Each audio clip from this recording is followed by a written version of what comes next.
solilanda ilizwe lethu solilanda ilizwe lethu solilanda kumshuluzi umamalala ilizwe lethu Babilaba ababezondela amaphutha Babilaba ababezondela umuzwaro solilanda kumshuluzi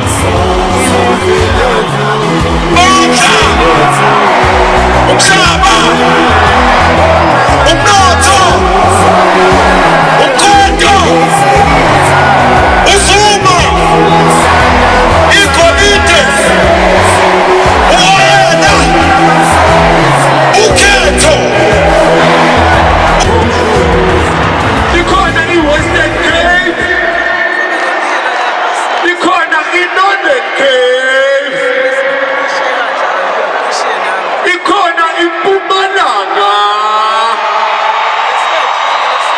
ayeye Mpumalanga province ayeye Gauteng province ayeye ayeye KZN ayeye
Nazo-ke ngicela ke siyamukele uBishop uProf TB Ngcobo.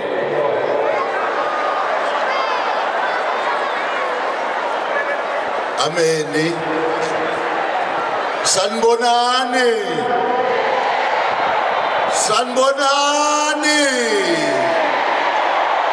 Amandla. Amandla. Gwasa mkhonto gwasa. Gwasa mkhonto gwasa.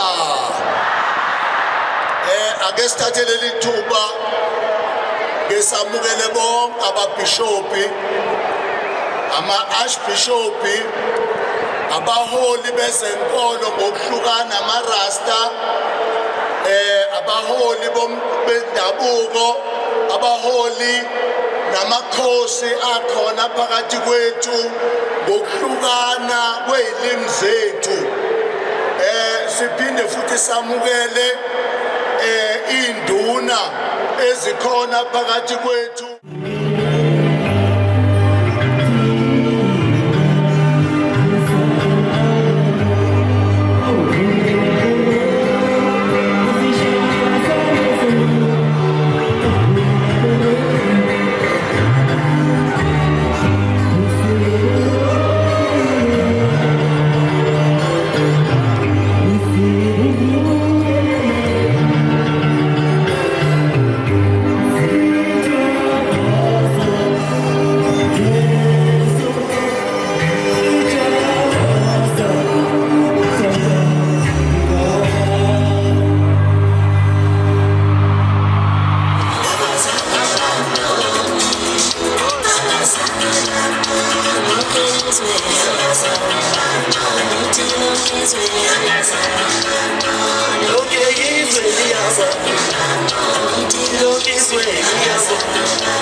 Baba DJ.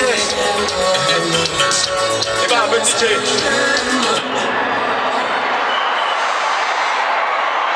Viva o Conde Acesso, viva! Viva o Play, viva! Viva o Mtandao, Mr. Paris, viva! Uzothi wena sa! Awufumutisa! Awufumutisa! Yangena inkonze inkunzi lapha umshovu wenkaba awufumutisa awunashona khanye inkongameli phezu kwentaba enkulu idukumba badile kumthekela kwagana abanta ukude kwaZulu asabe seParis.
ukuthi sifinqe ingoma isikhathi sincane ngithi sikhona ukulekelelana sifinqe nje sizitha siho ngithole phone mama Gabi Records. Bengithi ngiyafona awutholakali umlungu wathi awutholakali dali ingale balini bengithi ngiyafona umlungu wathi awutholakali dali ithini sengizokhuluma voicemail angikutholi sengizokhuluma voicemail angikutholi sengizokhuluma voice angikutholi sengizokhuluma voice GSS.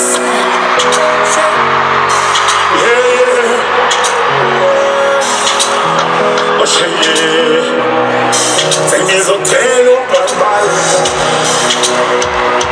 uthule indawo akhona uzongibona njalo njalo njalo sengizothela ubambala uthule indawo zangaki akhona uzongibona njalo njalo njalo uzongibona njalo uzongibona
Mandela ngiyakutshela ukuthi masiqedile ngokhetho nge-29 zakaMeyi ayaphuka lamaketanga aphuka kuze kube naphakathi amen siyambonga Nkosi yami uNcamalala siyambonga uKedlehlekisa siyambonga Mhlanganelo ukuthi azokhulula hayi mina kuphela kodwa ilizwe lonke neAfrika yonke ngamanye amazwi ngifuna ukubheka la ukuthi wena ngendlela demonstrate ngayo noma uchaza ngayo ngoba ugaxwe ngamaketanga nganyena ukugqamisa noma ukuveza ukubophela umuntu omnyama ezweni lakhe ngoba baba lamaketanga ngawagqoka ekuhluphekeni nokucindezela la ngacabanga ukuthi njengoba sesithathe uhulumende ngo-1994 ngiwalahla lamaketanga waqala ke lamaketanga wangibopha kakhulu uyawubona ngakanani asangibophile Nkosi yami kodwa ngomhla 29 Meyi uthi umsholozi masivotela umkhonto wesizwe ayaqaqeka lamaketanga angikhulumi kuphela ngamaketanga ngiwabonayo khona amaketanga la engqondweni ngisho nawo lamaketanga la engqondweni azosikhulula kakhulu ngoba bawasusile la emzimbeni bawafaka engqondweni umsholozi uyophuka wachitha wonke awalahlelele kwasathana Viva MK Viva Basta Viva Nkotasizwe Viva Viva Nkotasizwe Viva Sabaza kumsumandaba aneva statwe singama MK wanyembela thina asithengwanga ukuthibela ufuna change ifuture country yethu anyeka abantwana bethu bazohluleka siloko silala anyeka sokugukela kwenzi aneva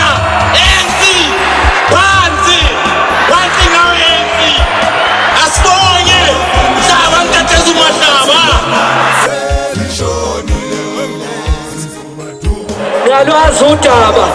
Hey naze nabahlakanishe izandla nje. Hey anibahla zakwethu bayodumala abanye.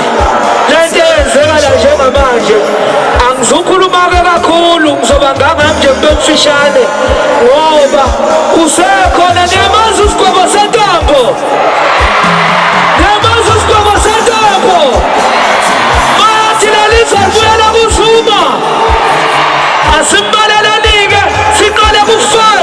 Asiqalelike 5 4 3 2 1 sigwebo sentambo.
Sanibona.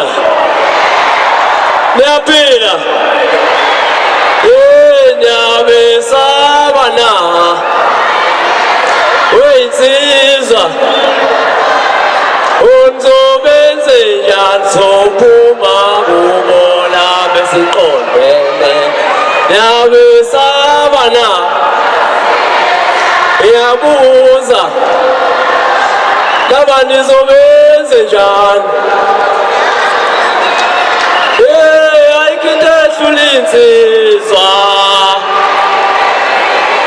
lelizwa libuyele kuzuma.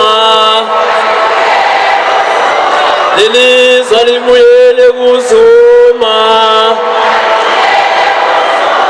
Lelizwa libuyele kuzuma. Ayikho into ehlula insizwa. Ngane zakwethu ngicela ungamoshi isikhathi abaculi baningi. Asikubingelela ngane yakwethu sikwamukele kuyibonza manje le podcast. Sila elokudlaleni kwethu la sihlangana khona ukuthola the people's mandate right ethi khona ke hlanganisa isizwe sabantu abamnyama uthi kade siboshiwe emaketangweni mfowethu sikubona njengomuntu ohloniphekayo kwesikaqedisa isizungu kuthini ukuhola kwakho namhlanje la eOrlando Stadium kwesikamemenzela isigodi. Baba mina ngiyabonga nje kuphela, ngiyambonga umdali, ngibonga uNkulunkulu usonini. Ngane yakwethu Sithi sibuyisa isidima sikantu. Sibuyisa isidima sikantu. Asibuye sibuyele kubantu mawubuye umhlaba, isidima sethu kuumhlaba wethu, umnotho wethu, isiqu konke nje kumele siyiqhenye, sibe yile inkosi namakhosikazi esidalelwe ukuba yiwo. Ongempela asidingi umuntu, asidingi izinye inhlanga, asibadingi bona badinga thina. Ndiyakufa badinga thina. Asina nkinga. Yes. Kodwa mamazi ukuthi bona badinga thina. Umuntu omnyama zithande, zazi, zethembe. Yes. Siqhenye kodwa kuyisidima sakho. Hlukana. Hlukana nobukwala nobusela. Nobukwala nobusela. hlukana nokudakwa, Eish. hlukana nokuthanda nokungazithandi, ukuthanda abanye ukuzwe ukudlula wena. Yazi njengomuntu oluqweqwe kwezokulungisa olandelwa abantu abaningi kakhulu, ngifuna ke sibheke ukuphumula kwakho obala uthi ngiphumela obala ngilwela umuntu omnyama njengomuntu ongumXhosa omile emntwini uthi kwamzuma uthema iqhamuka wathi hayi into yakwaZulu Natal lena bayithetha ngoku ukuthini ukuphawula kwakho nokuphumela obala nje ukuthi mina njengomuntu omnyama ngithi lento ekhuluma umsholozi iyona impela ngoba kaloku leyo ba lilungela lilinga labezulu kuphela. Hayi intetho yamaxhoki amasela, intetho esuka pha eStellenbosch, uyaqonda. Ke ngoku mina ndithi angishesheli, angibuyi muva, andijiki, ndiyakufa iyahamba inqola yaphambili ewe ongayithathi ngokwakhe.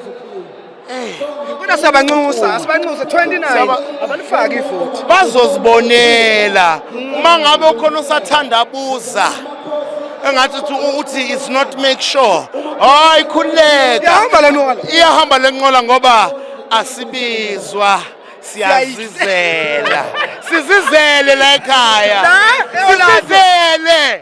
sizizele ulusha luka 1976 bebezizela la bamiswa Hector Peterson labevilakazi bamiswa ngebhamu sesiyasiqeda manje lolo hambo sesifikile la besifike khona sithi take back reclaiming our birthright.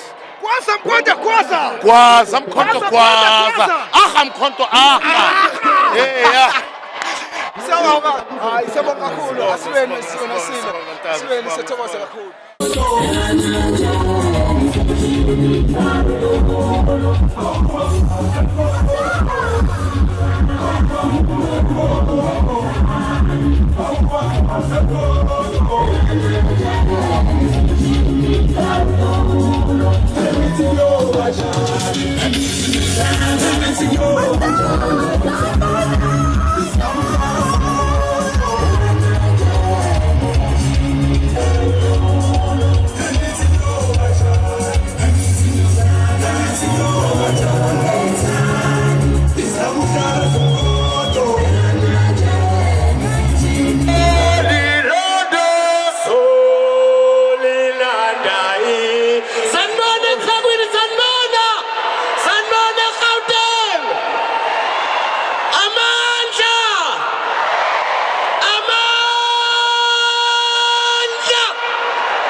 My DJ, tell Ucheli one number one first.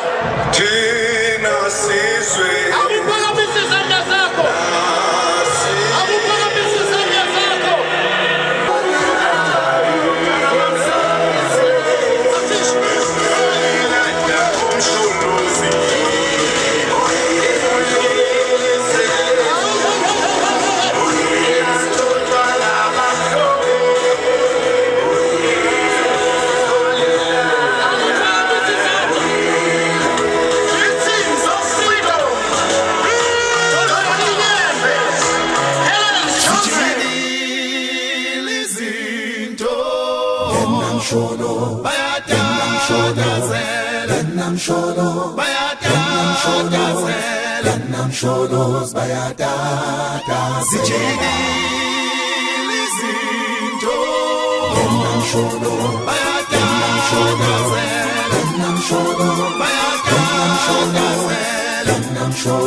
Asaphi lapho.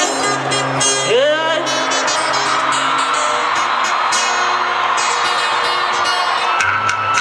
Oh, yeah.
Mfowethu sibingelele.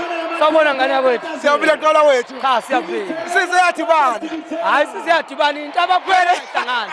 Abantu bahlangana. Kunjalo mfowethu. Hayi siyancela. Sithi ke the people's mandate. Kuthini ukuphola kwakho namhlanje mfowethu ubona iground ligcwele lithe phama mfowethu umengameli esibizile ezekhuluma ngepeople's mandate. Phela thina mfowethu la ku MK sihlale si man of the match. Ngaso sonke isikhathi iqembu leli labantu abamnyama abantu abahluphekile ukuze isithunzi somuntu omnyama sizobuya ingakho namhlanje babuncamalala ethe wasibiza seza khona la eOrlando Stadium ukuzotshela ukuthi sizwanqoba kanjani amasela mfowethu ukuhlela umcimbi ngensuku ezimbalwa ngiyacabanga ukuthi kube umsebenzi omkhulu nokuyimisela kwawonke umuntu okhona obamba iqhaza kulomsebenzi ongaka newethu sisebenze kanzima sisonke singama MK akekho ongasebenza ku MK wonke umuntu usebenzile ukuthi le mandate ibe impumelelo njengoba beyibona impumelelo nje kusazoba mnandi kakhulu izwe lethu liyabuya ngomhla ka29 into esithisela ubaba uMsolozi ayiyodwa uthi nje yena ufuna i2/3 majority qinisekisa Khotole babukeli bekwenze kwenzeke podcast ukuthi into esidingayo nje ngomhla ka29 noma ngabe uyiliphi iqembu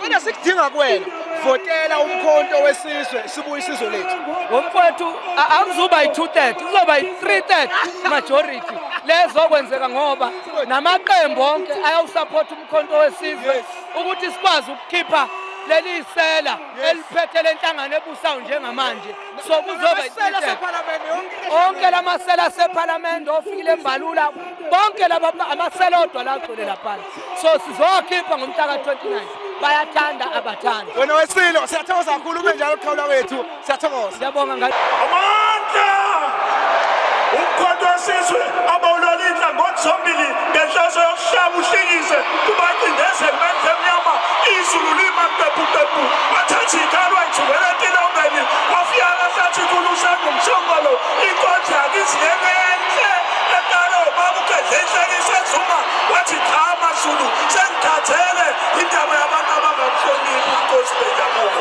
sengithathele indaba yabantu abangabahloniphi abafundisi indaba yakiziyenenhle ekalo ngoba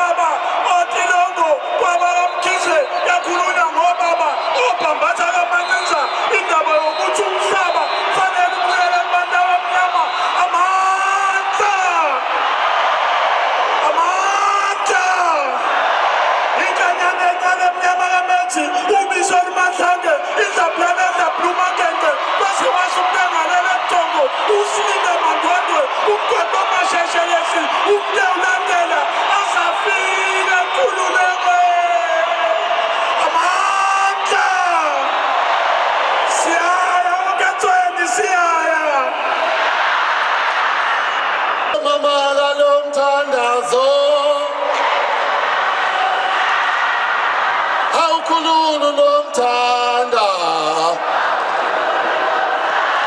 Jikijela mkhonto jikijela Jikijela mkhonto jikijela Thatha Nqamalala thatha Thatha Nqamalala thatha Ngizabingelela sileThekwini singabelaphi bendabuko sithi siyameseka uNqamalala siyayeseka iMK umuntu akatshela isihlobo sakhe umakhelwane ukuthi mhla ka-29 iMK iyothatha izwe ngiyabonga Listen, my friend, siyabingelela kusenjalo nje sila eOrlando la sikhona sithi ke People's Mandate usibize kakhulu kumsholozi mfethu usibongela ngokhanyile kubantu abaphume ngeinkalo uyasibonela nawe 29 noma kanjani 2/3 majority siyangena ayifowethu iyona ngempela i-230 le yazi ekuseni athi amaqabane emevala amabhasi esesijikela amabhasi ebese phenduka amaqathe esiswini ngasho ngathi kodwa uNkulunkulu wamshembe solawulile ubani siyabonga osomatekisi abangenelalile sesisenkingeni bafowethu siyasho nge-29 umkhonto uvoteleni ngokweqiniso sizodla abantu lento yenza uMacingwane laphana noCyril njengobenza lento ayenzayo abangalivimba abantu kulwandle ngezandla niyababona abantu bawumkhonto bangalivimba kodwa uMacingwane umfowethu ngifuna ukuyokhuluma nawe ngichazele ukwenziswa yini ukuthi avimbe ulwandle ngezandla ingabe indlala ingabe ugcisha imali la kwasho khona umntwana uSimakade sigcishwe nakuyena uyenzelani nje ngoba uyalazi iqiniso kodwa futhi ningathuki mhlaseni umbona mase sikhulumile na nge-29 esefaya isigibha somkhonto ngoba siyasho bafowethu umkhonto iyona inhlangano ezophatha ngokweqiniso leli igxasi lokugcina lokuthi abantu bamnyama bahambe bayimpumelelweni mfethu umsholozi uyethi into ayishumelayo kuthina sonke singaphakathi kulombutho ukuthi asikhulume izwe lodwa 2/3 majority ukugcizelela lokho kubantu bakithi ukuthi ungayi kwakho kuyovota kuyobe yasilimaza kakhulu sangayithola i-2/3 majority kuyophela ngathi mfethu ngoba i-2/3 iyona ezokwazi ukuthi sishintshe i-constitution lento sifuna sikhiphe i-Roman Dutch law ngokubona kho ngisho i-Roman lodwa la kho ngisho i-Dutch lodwa kodwa siphethe i-Roman Dutch law kumele siphathwe yini siphathwe i-African law ebizwa phecelezi laba bafunda umthetho njengathi emanyuvesi yakuthiwa i-customary law ibuye kube yiyona ehamba phezulu sithi eParliament kube yindlu yamakhosi phezulu bese kuba iParliament elizorun i-admin sithi angabi khona ikhansela elizohamba livule amahlombe nesifuba lidlula inkosi ewadini amakhosi abuye lesithunzi ama-EPWP awaqashwe njengabasebenzi osomatekisi abaqashwe nabo babe ne-insurance akwazi umuntu uba ne-insurance akhokhelwe kahle akwazi ukuyothenga umuzi ebhange umuntu odrive itekisi ngoba kuwumsebenzi abe namaholide umuntu osematekisini sithi nani njengama-podcast nakho konke lokhu akube khona i-MK uhulumeni we-MK ozoyihlela ngoba siyanibona nikhona kodwa nizitshiwe nami nilale emabhuthini nisebenzele ebhuthini ungasikulaleli ngicela ungasho ukuthi ngilaleli so ayiphele lonto ukuthi nisebenze kangaka ningixoshele ningifake ey'nkundleni zokuxhumana abantu bayizwe imessage bese niyolala ebhuthini lekhona kumele nawe ukwazi ukubhukha ihhotela ukwazi uba nebhajethi yokusebenza njengawonke umuntu osebenza ngoba lo umsebenzi mfethu ukugqugquzela abasebenzi bahulumeni uzokhumbula ukuthi 2 years akaqasha uhulumeni uvalile ukuthi imali akanayo kodwa siyayibona imikhankaso left and right and center ngemali yabakhokhi bentela kuthi umholo kakhulu mfowethu indaba kahulumeni ibuhlungu kakhulu ngoba uma ungakhumbula kahle uphelile u3 years benganyuselwa imkholo asazi ukuthi ngempela ngoba abantu abasebenza government abaningi abantu abamnyama kodwa uhulumeni lo sithi mnyama akasebenzi ngokweqiniso asebenzisele bona abenzele iqiniso uthola nithi abasebenzi kamasipala bayadelela kanti abadelela bekho lento ebizwa ngemotivation abagqugquzelekile kuyafana nothisha kuyafana namaphoyisa kuyafana namasosha imiholo yabo ithi xaxa kube imiholo ehloniphekile kube imiholo naye umuntu azokwazi ukuthi ayiqhenye ngawo athi mevikela izwe njengesosha ayiqhenye athi mentshontsha ayithatha ibribe eyiphoyisa ayisole ngoba uyazi ufola imali ekwenza umuntu singakhulukhala kwethu esithi thikithela mkhonto thikithela kubo gloves are off it's fist to fist it's either you eat or you get eaten all bridges are bent namba abantu baqeshe ngathini awusathanda simehlule mfowethu yabona lapha emuva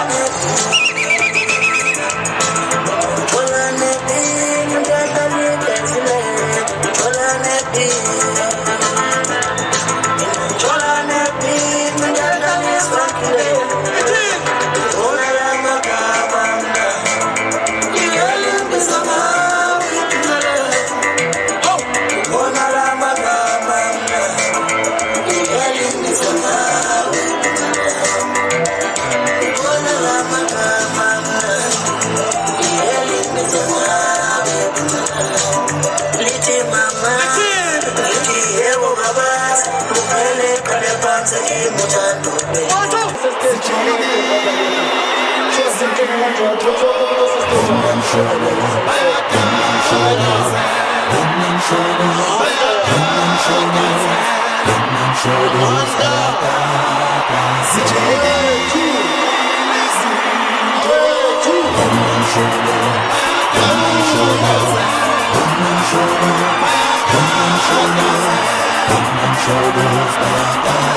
Father, we give you praise. Father, we give you honor. We bless this session and we bless this move. South Africa is shaking and South Africa is arising. As the faith standing together in the name of Jesus, we declare that in the name of the Father, the Son, and the Holy Spirit, may God bless you.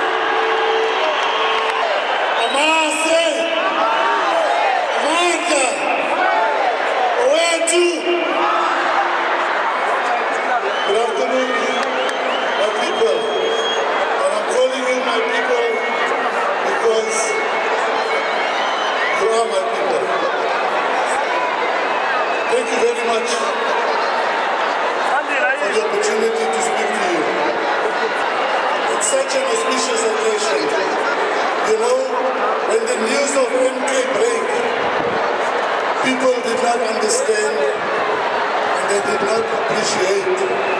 But I think what we see here today and what we've seen on social media, in the news, and all the free campaigning and publicity we got, these people here, those people at the bank, all these Hungarian, those are the people that will be on top in this country. Politicians will listen to what the traditional leaders and the landowners of this land say. It will not be the other way around. And that's why this constitution needs to change. And thank you people very much. Thank you, my president.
Persons with disability. Siyabonga sesinelingeti umkhonto wesizwe persons with disability and umkhonto wesizwe.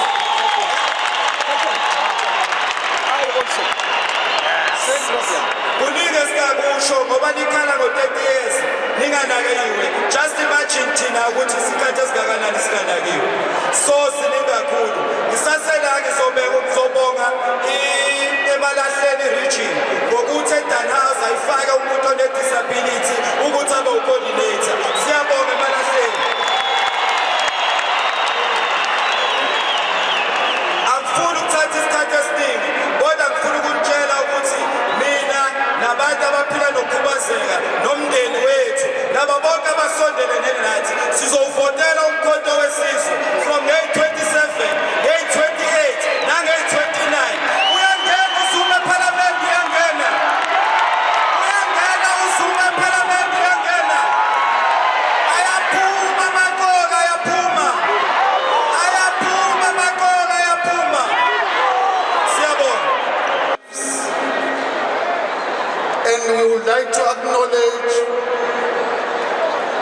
UTM as well is represented here in this stadium. The EFF as well. These are other political parties that we invited. They are represented here. The UTM as well.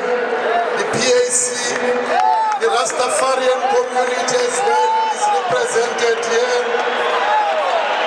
The Taxi Association, as Ugodole has pronounced, is represented here. I'm coming here to emphasize that MK is for everyone. MK is for the middle class, the lower class, and the most poor people of this country, and the destitute one. Siyabonga.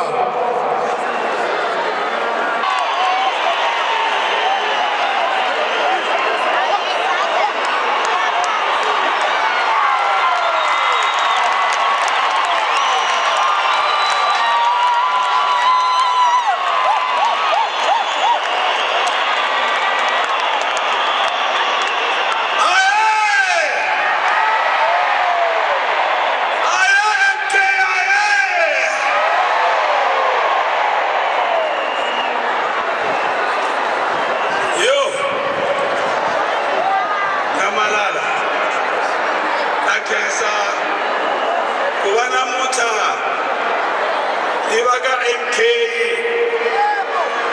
lani ngahlupheka 14 years ikanzeriwa ningakoti kubalavulela vana va Xikwembu ku ri va kuma nhluvuko.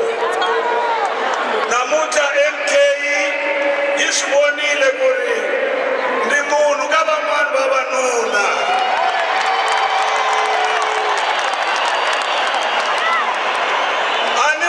Xinuna ni n'wanuna. Amen. Kula ni papa kula. Kula ni papa kula. Unite Africa, unite. Unite South Africa, unite. I'm here to say thank you so much, Mr. President, all the comrades, all the South African people who are watching me from the TV, and the president from here. 2/3 majority on 29. Haikuma. Hawina. Hawina. Pasi ngema. Ngamatrabadisi ni pasi. Mina ntele ku cina namuntlha.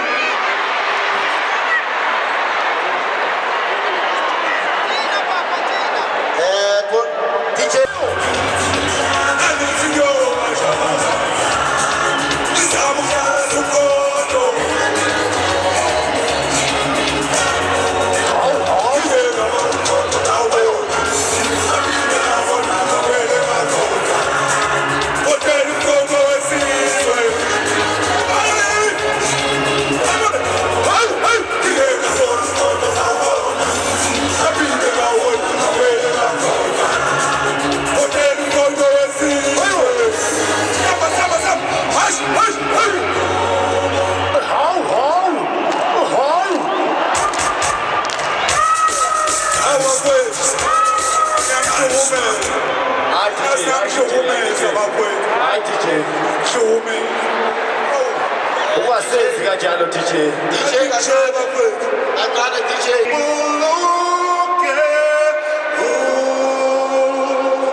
Africa burwa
leadership kuzo zonke igaba sukela ku-national abakuma-province abakuma-regions nama-sub-regions nabaholi bama-branch uqobo nonke indlela ngokuningimbeli fonda bezitha amakhosi akithi akhona la kanye nathi namhlanje kukhona namakhosi amakhulu okuyiwona aphethe amanye amakhosi ngiyanibingelela nonke ondaba ezitha ngibingelele bonke amalungu umkhondo wesizwe akhona la aze ngey'nkani ngiyanibingelela nonke ekhaya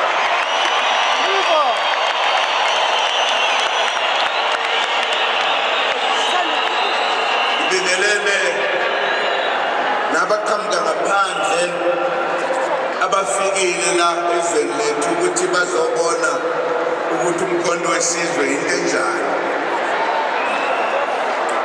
ngibingelela abefundisi bethu esikanye nabo kulo mkhankaso ngibingelele bonke abasekela umkhondo wesizwe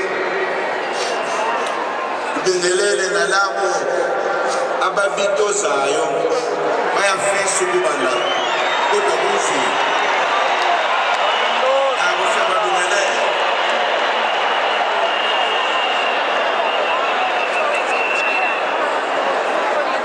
bafowethu nodadewethu nabo bonke isikanye nabo namhlanje ngiyokhumbula ukuthi iy'nsuku sezisondele iy'nsuku zokuvota kule nyanga ezayo elamanqamu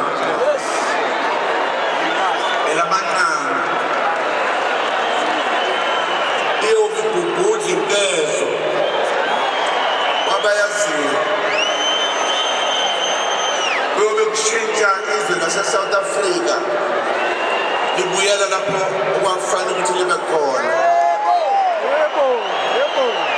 yithi abanikazi balo esizobe siqukulile silisa lapho kufanele ukuthi liye khona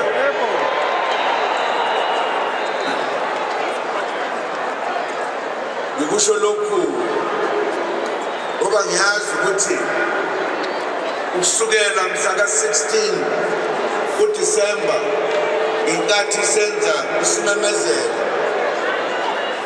kusukela ngalelo langa makuphela nonyaka ophelileyo izwe lase-South Africa lashintsha lenye into namhlanje aseyona leyandelaniyo imbono yethu sonke iyahlangana kulokhu njengabanikazi be-South Africa ngikhuluma ngokuthi nababethi hayi lona umlilo wamaphepha nje abazisingisi babethi i-fake organization babengazi ukuthi intukuthelo yethu isihambe yaze yafika kokhokho yafika kubo bonke yafika ngisho ey'ndilozini zezulu bonke bakanye nathi bonke bakhuluma lokhu esikukhulumayo kuhambe kwahamba-ke kwafika isikhathi sokuthi sithi akuhlangane umhlathi wazanayo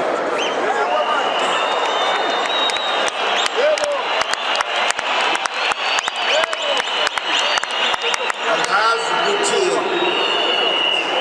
ongeke abe khona kulo mhlangano uzobe ehlangene nobani yena ngoba thina mhlathi wazanayo siyobe sihlangene elamanqamu kule nyanga ezayo yodela umakhasana namazibona ngokudlala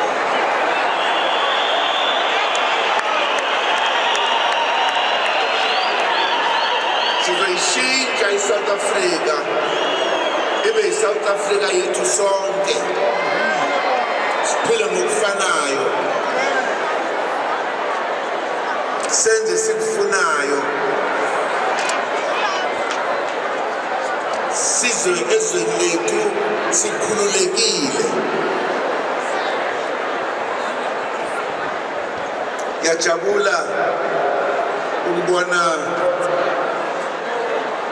insizwa zimila ngoba emini iye ngaphatheka kabi ngizwa kuthiwa ziyavinjwa endleleni ngabuza ukuthi kanti lelizwe likabani ngoba insizwa ibona abavikeli bezwe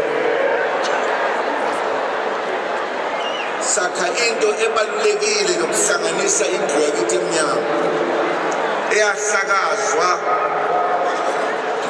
abavakashi ababefikile la bezosibona bathola kumnandi konke kumnandi basale sebehlala unomphela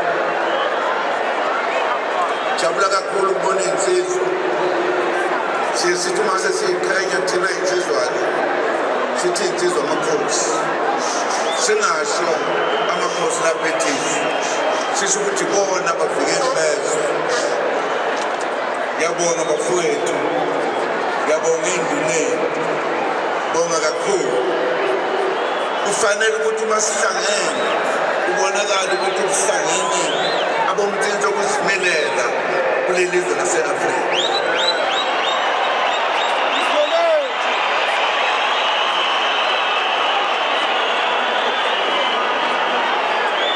ngiyofisa nje kancane ukuthi ngichaze ukuthi yini le ebangela ukuba size kule stadium sase-Orlando ngoba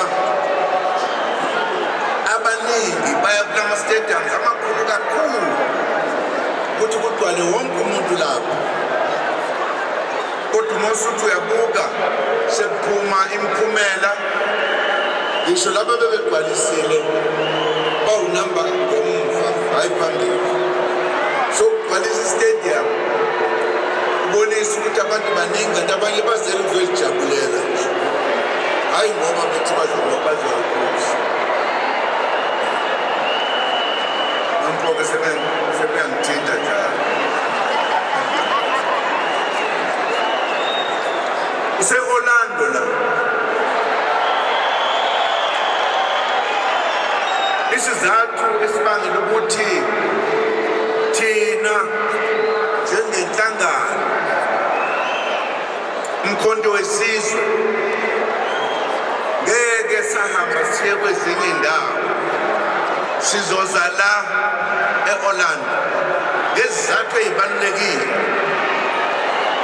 emva kwesikhathi eside silwele inkululeko singabantu abamnyama kwahamba uhulumeni ubandlululo wabona ukuthi lo mbutho owakhiwa okhokho uyahlupha ngoba ufuna inkululeko futhi lenhlangano le okwakuthiwa u-ANC yakhiwa amakhosi kanye nabefundisi ley'fundiswa ezazizikhona ngaleso sikhathi ezazisaqondile ngqo ngoba kuhamba zaningi seyiyabanga mayihamba indlela abanye bawele ngaphandle abanye bawele ngaphakathi lokho-ke kwenza ukuthi uhulumeni ubandlululo uthi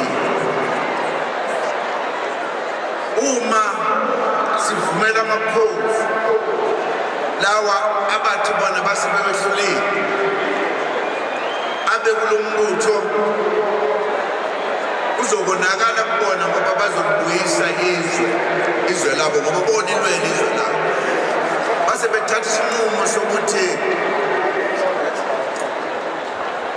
ayikhishwe emthethweni ANC ingabi saba khona emthethweni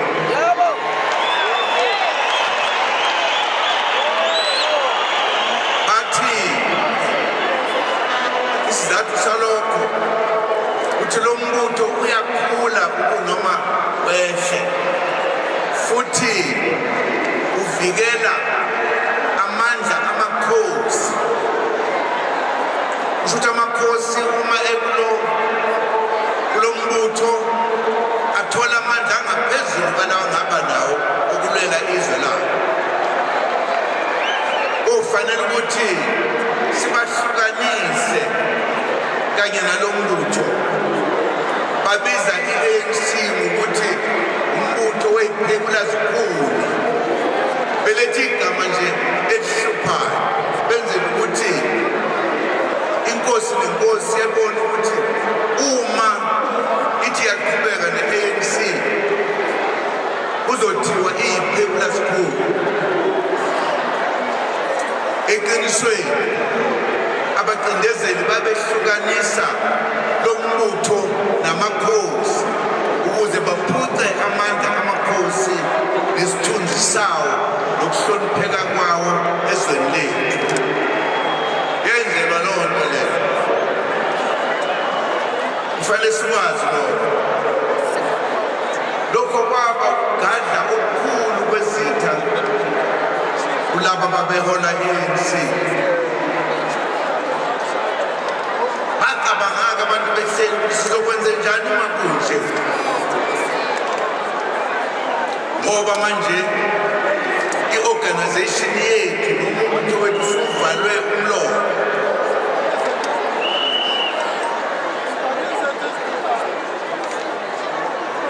thina-ke ngaleyo nkathi kwaku-1960 lo sasibasha sishisa sathi masikhuluma sisodwa sathi abaholi abangawathathi amazwi azophuma kubacindezeli i-ANC ayakhiwanga abacindezeli yakhiwa ingonyama sishisa sinolaka siyintsha sifisa ukulwa sife manje sifele izwe lethu singazi ukuthi ngaleyo nkathi kanti abaholi babexoxa ebumnyameni sebengene ngaphansi komhlaba ukuthi kuzokwenziwa njani uma kunje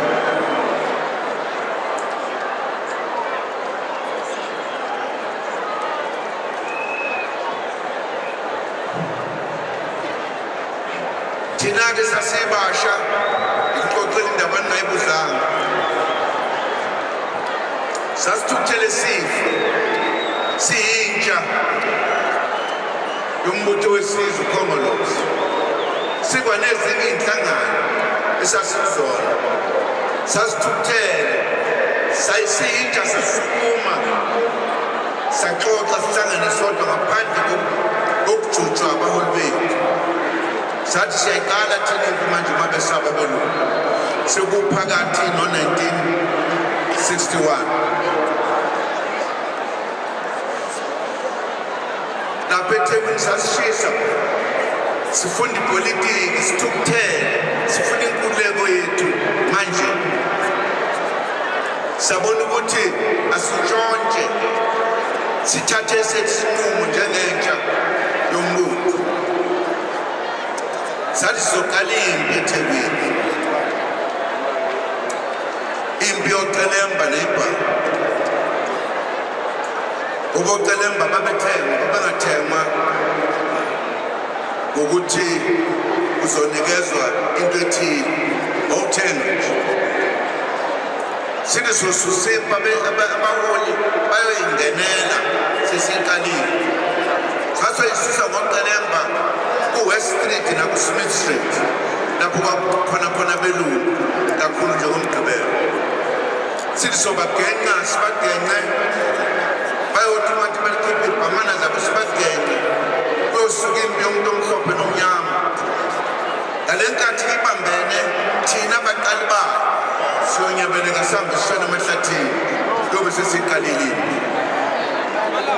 Kwakungana kodwa kwakuthukuthela kodwa kwakuyiqiniso. Cabanga kwethu lokhu njeney'ngane abaholi bethu abadala ngoba sasithi nivumelani ukuthi ANC iyavala emthethweni yabelungu bethu. Umthetho wesizwe ubizwa ngokuthiwa u-ANC bahamba nalowo moya bafike emakubo bakha iy'nhlangano. Ukhumbuleka kahle umholi wayeqotho waseZimbabwe owahola iqembu okuthiwa iZAPU uNkomo. Abamaningi-ke amaqembu akhiwa ngaphandle naleli gama. AmaNgisi laphaya eZimbabwe abona ukuthi le ANC wrong ngoba iphethe umoya wala eSouth Africa. Base bethi-ke abayivala umlomo bayikhiphe emthethweni. Lokho kwenziwa eSouth Africa la yayisibonele obaseZimbabwe. UNkomo-ke kwathi makwenzeka lokho walishintsha igama wathi lungile i-ANC yethu bayivalile wayesakha iZAPU. Ale nkathi thina sisho lokhu sasidudwa naye lowo moya ukuthi asifuni ukwenza njengabaseZimbabwe sokuqhubeka isu-ANC ayihlangane phezulu kufofayo. Kanti abaholi bacabanga kanzima. Ingale nkathi lapho babethi sizokwenza njani manje lapho kwasukuma khona abaholi ababili nabalalela abanye abantu abakhuluma ezinye izinto. Ubaba uWalter Sisulu umholi wethu wayehlakaniphe ngendlela esimanga okuyena owa-organizer uMandela noTambo bajoyine i-ANC. Babemthatha njengomholi wabo behlangene umholi uMandela nomholi uSisulu bexoxa lolu daba bafikelela eqinisweni elilodwa lokuthi u-ANC bavumelana bonke abaholi ukuthi akashone phansi komhlaba angazivi kodwa aqhubeke asebenze leluleko. Kufuneka inhlangano entsha bavumelane ukuthi inyathelo elizothathwa manje elokuthi ukulima kuphume igazi kufofayo. Bathi uma sebexoxile bobabili sebevumelene base bethi ngoba babengamalungu esigungu esiphezulu i-NEC bazoya khona bayothula udaba lokuthi ayibambane ukufofayo. Bacela ukuthi umhlangano olandelayo banikeze ithuba. Wathi uTata uSisulu wena-ke Diba ozolida le-discussion. Kuthiwa yini? Kuthiwa yi-what? Unemployment. Uma kukhulunywa nge-unemployment kukhulunywa ngeminyaka. Akekho omunye ongekho. Uma kukhulunywa ngabantu abahlala emkhukhwini yithi. Akekho uhlobo hlala emkhukhwini.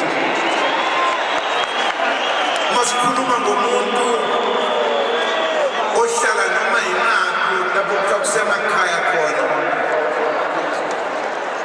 uyaphoqeleka ukuthi uma ufuna umsebenzi aye kude. Ungasuka kwelakini eNkandla noma kumaphi uye eGoli ufike uhola imali encane bese kufanele uzondla kulapha eGoli uphinde futhi uwondle nabantwana lapha eGoli uma usuhleli lapha wazi ukuhlala wena ebese futhi uphinde uyokondla ekhaya umuntu omnyama kuphela onjalo akekho umuntu bonke zonke ezinye iy'nhlanga zihlala ndawonye zonke awukho umuzi ohlala wodwa njengeyethu lapho hamba khona ingane yakho izikhohlwa uma ungena ucabanga ukuthi uyinuni ngoba ikwazi ibaleke itashe ngomama ithi mama nunu ngoba ijwayele ikwazi yaqala ukubona umama unomsebenzi ukuthi ajwayeze le ngane ukuthi ubaba ingane lokhu ubheke ukuthi ngoba kusho umama ubheke nunu athi ubaba yithi la kodwa emhlophe umuntu uthi engena nje emnyaka ibishaya isingisi dedi isondela thina sibekwe ekuhluphekeni singabanikazi bezwe obabamkhulu nogogo baba ake sithi-ke iy'khali zabelungu zazinamandla zasehlula ngabe namanje sisangehlula ngaleyo ndlela nesho ingakho sekungasaliwa kuyakhuluma ngoba amandla asiyalingana isikhathi-ke lesi sokuthi sikhulume ngokuthi thina sikhululeka nini nakula magamanga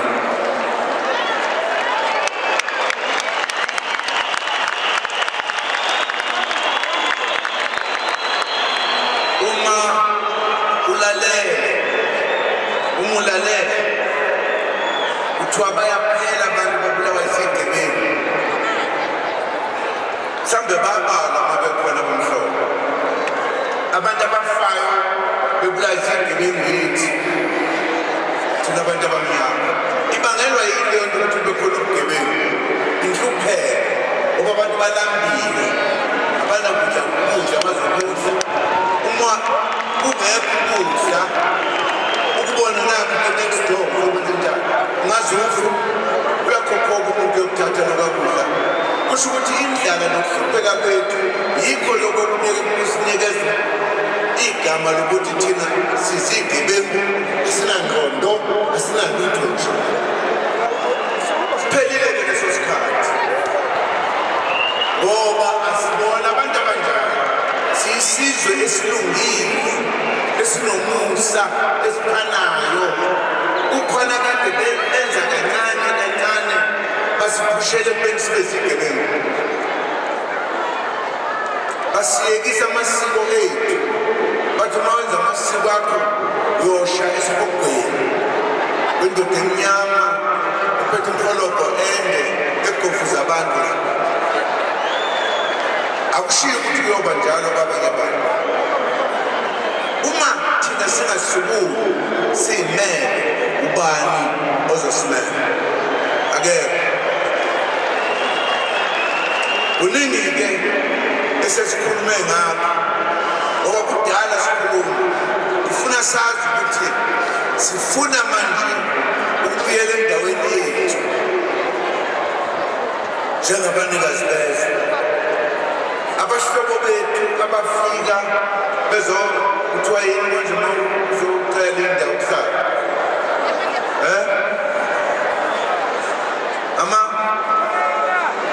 angizwe leyakho amasetha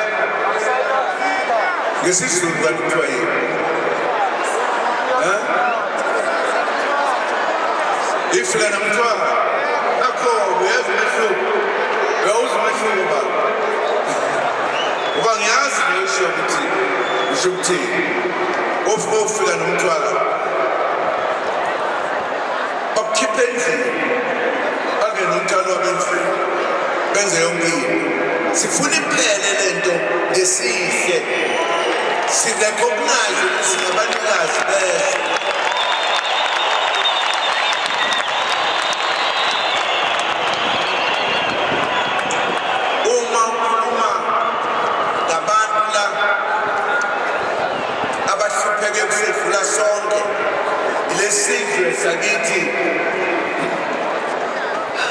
esakhe kakhulu ngasimoshya ngasekugcineni kwezwe. Ubona abashushwa ngendlela esimanga eqinisweni. Ifika namthwalo zazifuna ukubabulala zibaqede baphele nya. Njengento eyenzeka kwelinye izwe kuthiwa kuse-Australia. Lapho baqishe babaqede. Amaphoyisana. Eqinisweni kwaze bakhohleka nje ukuthi abantu bakithi. Ungaze ukukhuluma ngabantu abahlukile kuthina. Bebe bomthetho wokuzimilela la kanye nathi. Kulesimemezelo sisenzele bafowethu amaphoyisana sihlangene nabo. Lobe khuluma la inkosi yamakhoyisana sesibuye emhlanganweni eminingi naye sixoxa usizi lomuntu omnyama. Saze sahlangana nabaholi bamaphoyisana bonke savumela ukuthi sizobamba ngasandla sinye kule mpi. Inkosi leNdaba Ezitha ukhuluma na wonke abantu abaphethe ngaphansi kwakhe amanye amakhosi nabanye nezikhulu zakhona ukuthi isikhathi sifikile sokuthi amaphoyisana angasali ngaphandle kulomzabalazo okulungisa izwe lethu, ukuthi bonke sonke isizwe samaphoyisana sithatha isifungo sokuthi sizoba amalungu omkhonto wesizwe throughout the country.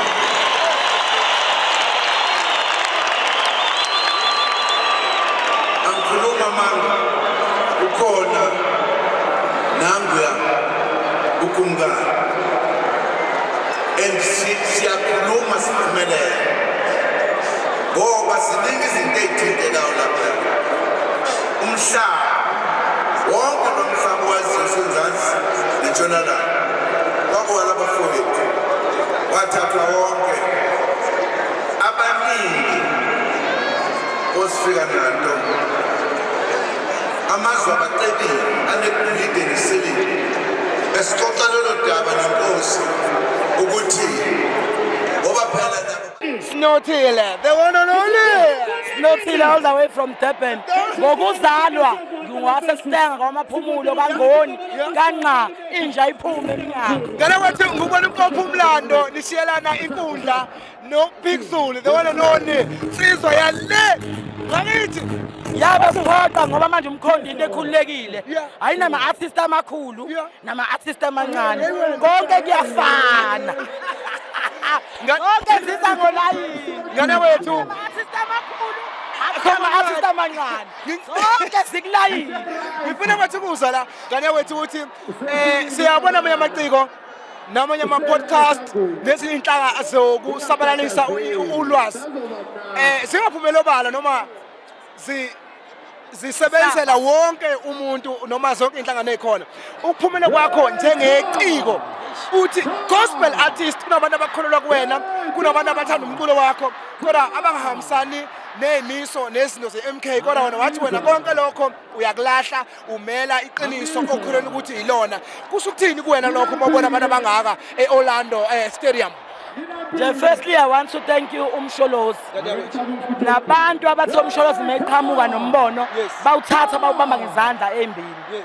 So to ukumela ama-artist ngingathi ngibonga kakhulu nane production ikwenza kwenzeke ukuthi nayo ingayifihli because siyazi ama-media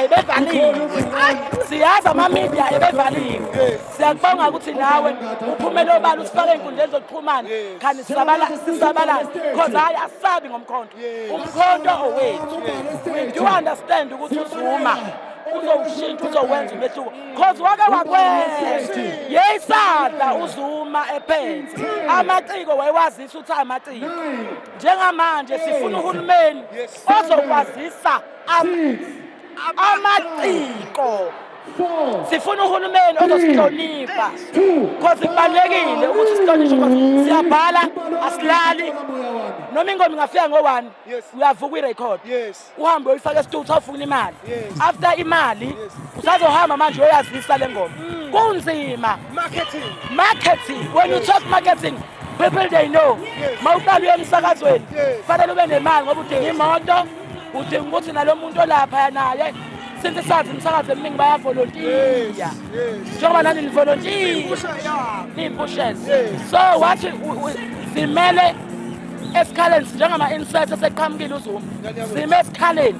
njengama-intercessor uZuma eseqhamukile ukuthi no ake sizame ukuthi ke sisukume simhlangabeze kodwa siyamthemba ulawa ngikhuluma ngalawa ka9 years right-ke ngane wethu 230 sivala 230 majority uZuma ukhuluma lolosi into eyiningi ngayikhuluma kodwa yena ukhuluma nge-230 uthi asimnike i-230 then sizobona umehluko ngokushintsha kwe-constitution akalwi namuntu akagxeki umuntu akakhulumi nganhlangano ngaphandle mawusumcefikezile uyahleka athi hoho wemalo abangazi laba ngiyakutshela wena ebese-ke into omkhulu asibikhe kuyona ubaba uthi abatshela abantu ukuthi nasi nanku umkhono uyaphila ngokukholelwa kuyena siyamthemba uNkulunkulu ukuthi noma kungavaleka kuvulekeni kodwa khona i-MK izokufa egameni lika-2/3 majority iwena esiwuphushayo u-2/3 jikijela mkhonto jikijela